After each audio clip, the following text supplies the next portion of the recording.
El Patronat de Turisme de la Diputació de Tarragona ha signat un conveni amb 7 municipis de les Terres de l'Ebre per a la participació conjunta i coordinada en la promoció del territori en el programa de fires nacionals, estatals i internacionals. Es tracta de les oficines i patronats de turisme de Deltebre, Alcanar, Amposta, l'Ametlla de Mar, l'Ampolla, Sant Carles de la Ràpita i Tortosa.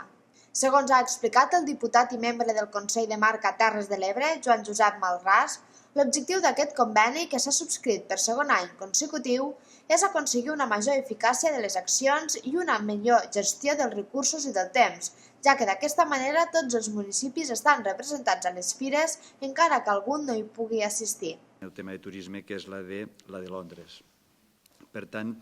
jo crec que, com podreu veure, des de la Diputació s'estan fent molts d'esforços per a que tant el tema turístic, tant el tema de participació en fires a tots els nivells, anava pel seu compte, participava en fires cada un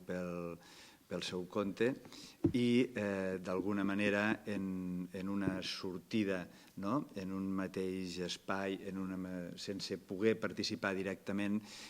estan tots representats. Així mateix, Malràs ha explicat que amb aquest conveni s'acorda la participació a fires destacades com el Saló Internacional de Turisme de Barcelona, Navaartur a Pamplona, la Fèria Internacional del Turisme de València, Expo Vacaciones a Bilbao i també es participarà per primer cop a la World Travel Market de Londres, considerada la fira de turisme més important d'Europa.